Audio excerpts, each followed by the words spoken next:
You didn't grow up with money. Now you're super successful, you got this money. Was there someone that taught you how to manage money, or do you ever think this is not going to be the most popular podcast ever? I don't think that way. I never thought it would be popular in the first place. When I first started doing it, there was just me and Brian Redband in my fucking living room. We can probably all agree that money doesn't equal happiness, right? I know it without even having money. I knew it even before. I would like to have money though. I've been following Joe Rogan. I kind of like him. I like his way, not everything he does. There is nobody who I really like to 100%, even my best friend. Right, Damian? So yeah, Joe Rogan is obviously, he has achieved many things like success in the private life, success in the at work, I guess. From the outside, which we all know that's only the outside, he seems to be very happy, very free, and to a certain extent, he seems to be the guy who we aspire to be. Again, take it with a grain of salt. I know that, yeah, you know what I mean. I found 5 minutes of his video and I really want to watch it because I have some answers of my own, but he's definitely more successful than me. So I want to hear what he says about this whole thing. You didn't grow up with money, right? No. So now you're super successful, you got this money. Was there someone that taught you how to manage money, or how to look at money in a way where you're like, okay, I have a good grasp on this? Yeah, I mean, a money manager, what have you, but I'm just talking your relationship with money. Is it like, yeah, you know, we're here, you know, live it up, spend it? Or is it more like, do you ever think this is not going to be the most popular podcast ever? Or do you even think that way? I don't think that way. I never thought it would be popular in the first place. When I first started doing it, there was just me and Brian Redband in my fucking living room. Like, and then comedians, Joey Diaz come over, Eddie Bravo comes over, Ari comes over. We just. I want to highlight this moment because I feel like it's very important. Even in my career, I haven't had the pressure of I need to achieve something. I had the feeling that I like doing it. I want to keep doing it. I was young. Obviously, I haven't had the financial pressure. I had it to a certain extent. I was living with friends. I had to pay some for the, you know, like a nugget for the rent.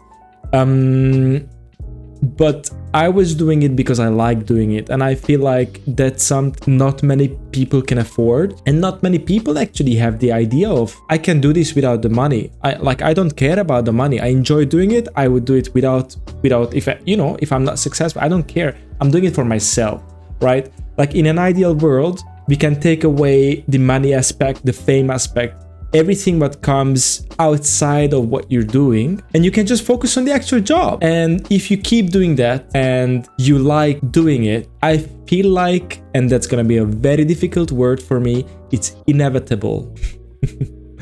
I read something the other day and it was saying being interested is interesting, and that just stuck with me.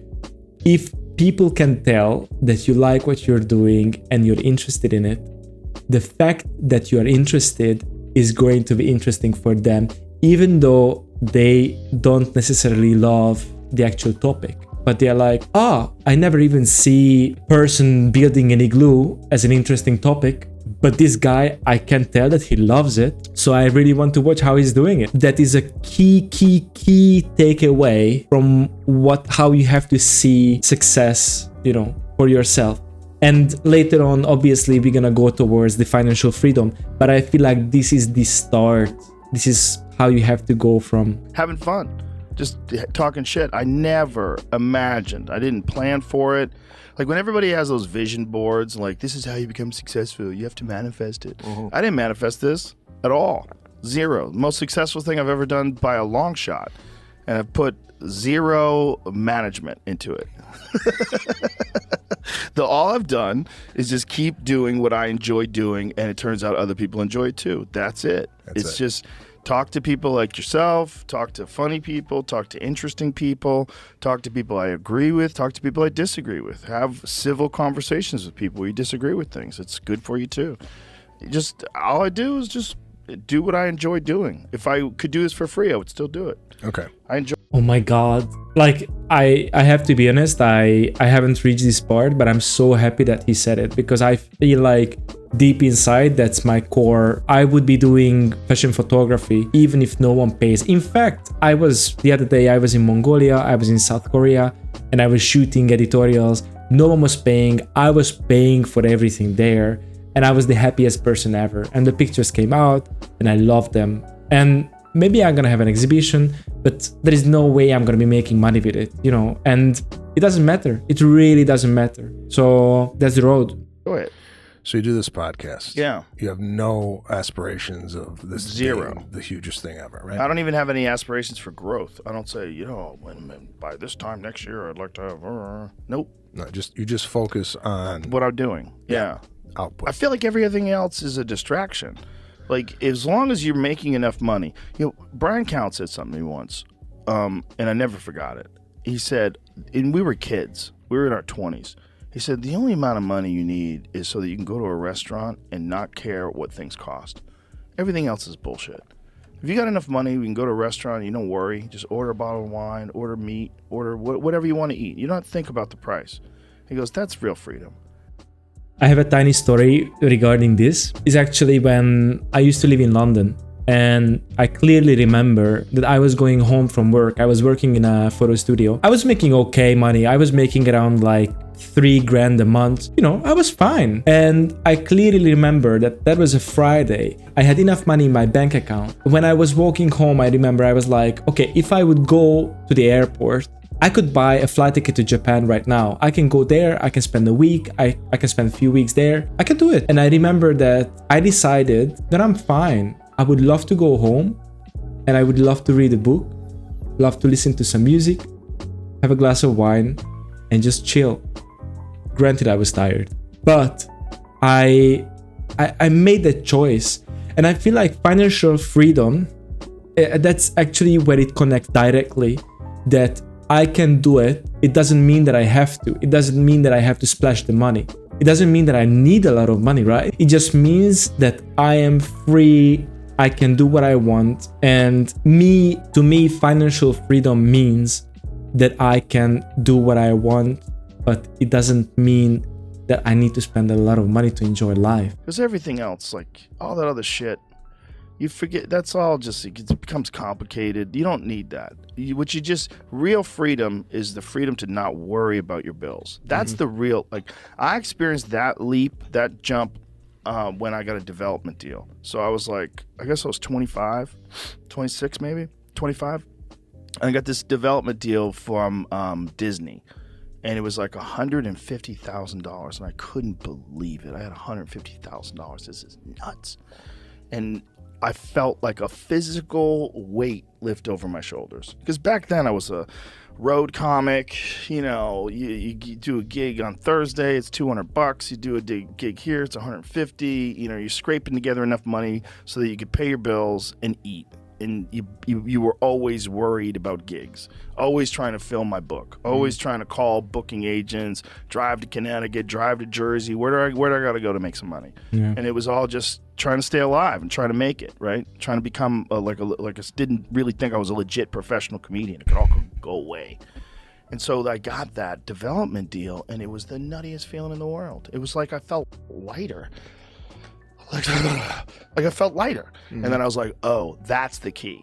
Get the monkey off your back. Get the bill monkey off your back. And that's the real freedom. The real freedom is not being rich. You don't feel any different being really rich other than the stuff that you can do. But the way you feel in the day is the same way you feel if your bills are paid. That's what you want. All that other shit is like, the other thing I noticed when I moved to California, it was the first time I had a nice apartment. And I'll never forget this either. I was sitting in my apartment, and it was a beautiful place in North Hollywood. I had a loft, I had a pool table in my apartment. I was like, this is amazing. How is this real? How is this mine? After a while, it just became my house. And then I realized, this is the same feeling I have when I'm home that I had in my shitty apartment in New York. It's the same feeling. Yeah. It's like, oh, this is home. Okay, so this is the only thing I disagree with.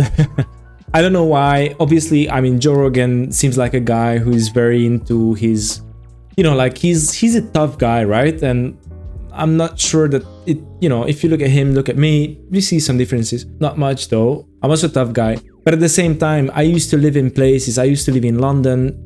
It was a very tiny room, which by the way, I really liked. But it wasn't anywhere near as nice as my current place. And it's not a big place. It's, 1-bedroom apartment. I have a living room and a kitchen. Like nothing crazy.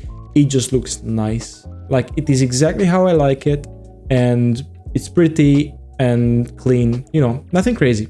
I'm so happy every time I look at it. Your living space actually matters a lot because you feel inspired, you feel rich in a way that, it looks exactly how I like it. When compared to where I was living in other places, it wasn't, like when you're sharing with people, it's not exactly how you like it. Like it's fine. It has nothing to do with the other people. But when you have that kind of like, you unlock that feature that this is yours, things are different. It's the same feeling. It's not better. Mm-hmm. It's not worth the amount of money that it costs if you're like renting a house that's way over your budget and you're doing Uber just to try to pay your bills. It's not worth that. It's what's worth it is if it's comfortable. If you have a TV and you have a nice bed and you can cook your meals, you're good. Mm-hmm. That's what you need. That's all you need. Everything else is just like the amount of effort that you have to put in to make the amount of money to get all these other things leaves you in this constant state of anxiety. Mm-hmm. And I think people just get lost in this idea of constantly making more and getting more and chasing more. And I just concentrate on what I do. That's all I concentrate on. I concentrate on work. I concentrate on comedy. I concentrate on UFC fights. I concentrate on podcasts. And I don't think about those other things. I don't think about the direction of my career at all. No, that's a great way to look at things, because the only thing you really have control of is what you do. What you do. What you put out. Yeah.